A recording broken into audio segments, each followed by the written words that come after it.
Assalamualaikum warahmatullahi wabarakatuh. Apakah Anda termasuk orang yang seringkali mengabaikan dan meremehkan emosi negatif, seperti rasa marah dan gelisah?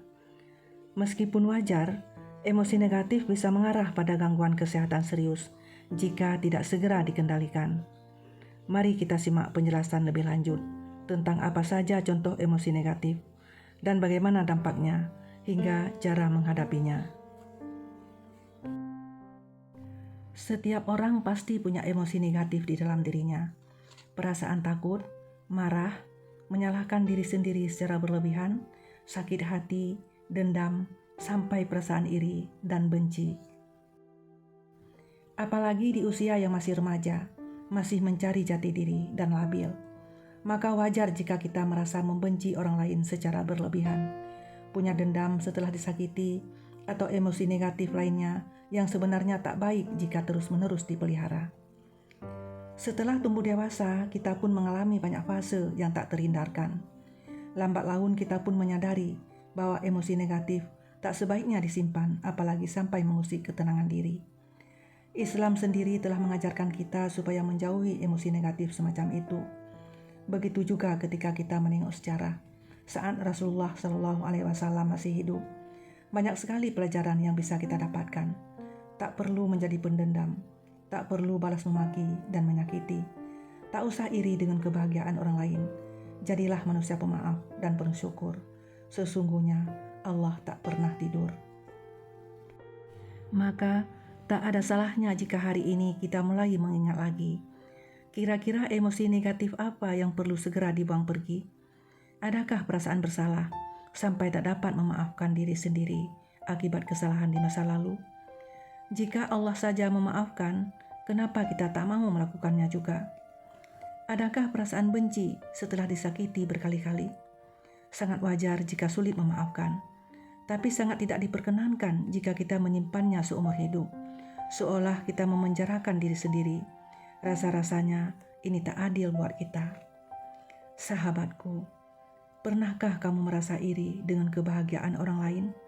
Sampai-sampai kita selalu mencemaskan dan memikirkan orang yang sama sekali tak mengingat kita, hanya karena ia punya satu kelebihan yang tak kita miliki. Apakah kita lupa Allah pun telah menitipkan kebahagiaan lain dalam hidup kita? Tak usah merisaukan perkara rezeki, semua sudah Allah atur dan takar. Tak mungkin orang lain merebut kebahagiaan kita. Mustahil hak kita jatuh di tangan orang lain. Allah itu maha adil. Belum lagi perasaan cemas yang berlebihan. Sebenarnya apa yang kita khawatirkan? Apakah kita lupa jika hidup dan mati ada di tangan Allah? Kita ini ada pemiliknya. Kita ini ada yang punya. Tak mungkin Allah membiarkan kita berdiri sendirian menghadapi semuanya. Jangan terlalu cemas dengan masa depan, meskipun tak selamanya keadaan menjadi baik. Setidaknya kita tahu bahwa Allah tetap membersamai. Hidup dengan emosi negatif ternyata amat menyiksa diri. Padahal setiap emosi adalah normal dan wajar adanya. Semua menjadi rumit ketika melebihi porsinya. Marah yang berlebihan, sakit hati yang terlalu dalam, dendam yang sangat berat, hingga takut dan cemas yang dilebihkan. Emosi negatif sebenarnya juga diperlukan. Namun semua haruslah sesuai porsinya. Marah bisa membuat kita mampu melawan masalah. Ketakutan dapat menjaga kita dari bahaya. Sedih dapat menghubungkan kita dengan orang yang kita sayangi. Namun sekali lagi, jika itu sesuai porsinya.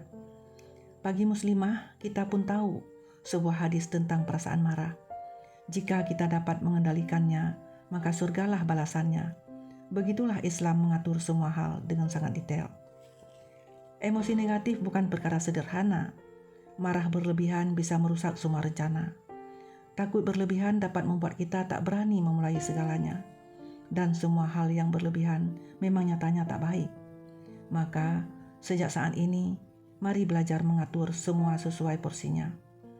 Muslimah yang bahagia dan berakhlak mulia bukan berarti tak pernah bersedih ataupun marah.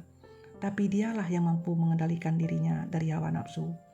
Sesungguhnya, setan berlomba-lomba ingin menjerumuskan kita. Jangan mau terpedaya. Pelan-pelan belajarlah untuk mengatasinya. Sahabat lintas hikmah yang beriman, pernahkah Anda merasa ada yang tidak beres dengan kata-kata orang lain, meski terdengar biasa saja? Atau merasa seseorang sedang menyembunyikan sesuatu, padahal tak ada bukti apa-apa? Ketika ucapan sederhana seperti, "Nanti aku kabari ya," langsung dianggap sebagai bentuk penolakan atau pengabaian, Anda tidak sendiri. Kebiasaan prasangka buruk bukan semata soal pemikiran negatif.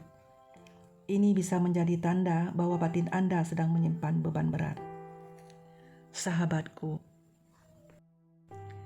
jangan kira berprasangka kepada orang lain tak termasuk perbuatan dosa. Prasangka, apalagi kepada orang beriman, tanpa bukti merupakan perbuatan dosa yang sangat dilarang, terutama bagi seorang wanita. Mudah sekali berprasangka sampai overthinking. Padahal kita belum dapat membuktikan kebenarannya, malah seringkali sudah disebarluaskan ceritanya. Waspadalah dengan buruk sangka, karena buruk sangka adalah sejelek-jeleknya perkataan dusta. Hadis riwayat Muslim. Hai orang-orang yang beriman, jauhilah kebanyakan purbasangka atau kecurigaan, karena sebagian dari purbasangka itu dosa, dan janganlah mencari-cari keburukan orang lain. Quran Surah Al-Hujarat ayat 12. Dari hadis serta ayat Al-Quran di atas, jelas sekali disebutkan larangan berprasangka. Prasangka bisa mengusik ketenangan, melebihkannya membuat kita tak dapat tidur tenang. Prasangka seringkali membuat kita bertindak tanpa berpikir panjang, mengutamakan emosi negatif, kemudian berbuat sesuatu yang merugikan diri sendiri serta orang lain. Seorang muslimah tak seharusnya mudah berprasangka. Memelihara pikiran negatif hanya membuat kita sulit bahagia.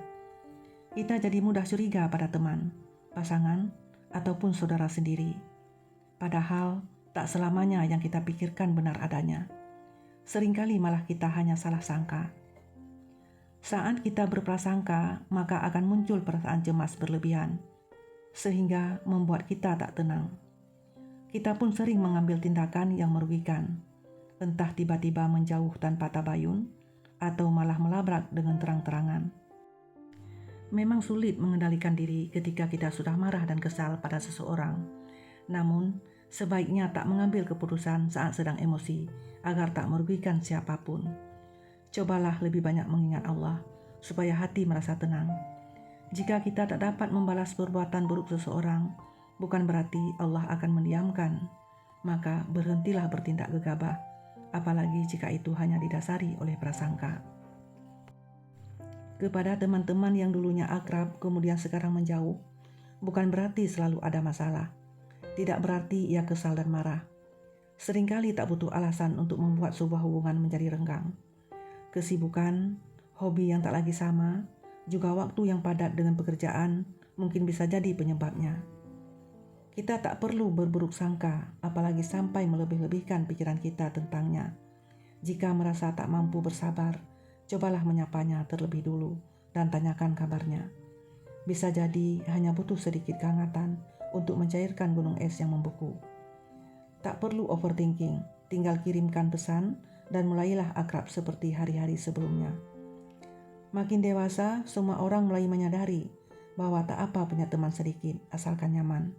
Bukan masalah tak menyapa sepanjang hari, asalkan setiap ada kesempatan tetap bisa saling bertukar keseruan. Karena penyebab tidak saling berkabar bukan selalu karena adanya pertengkaran. Kita harus menyadari bahwa waktu memang seringkali membuat semua hal berubah begitu saja, tanpa perlu kita melakukan apapun. Kadang jika dipikir-pikir lagi, apa untungnya berprasangka? Bukankah hanya membuang waktu dan membuat diri cemas serta melelahkan? Dalam rentang waktu yang sama, ada banyak hal positif yang dapat kita kerjakan. Mengembangkan hobi, melakukan hal yang kita senangi, juga mendekatkan diri padanya. Namun, manusia seringkali memancing masalah sendiri. Air tenang dibuat beriak. Hidup sudah tenang diusik dengan kerisauan akibat pikiran yang dilebih-lebihkan. Cukuplah untuk hari kemarin kita berprasangka berlebihan, sampai membuat hubungan pertemanan menjadi hancur berantakan. Cukuplah hari kemarin kita overthinking. Serahkan saja semuanya pada Allah. Manusia memang sangat mungkin melakukan kesalahan, tapi nyatanya Allah tidak akan berbuat salah. Jika ada orang yang berbuat buruk pada kita, tentu Allah tak akan membiarkannya begitu saja. Risaukan saja hal-hal yang perlu, seperti bekal kita yang nyatanya belum cukup untuk berpulang ke kampung akhirat, atau ibadah kita yang masih jauh dari sempurna. Bukankah lebih asik mengurusi diri sendiri dan memperbaiki diri ketimbang sibuk memikirkan orang lain yang jelas-jelas tak memusingkan hidup kita?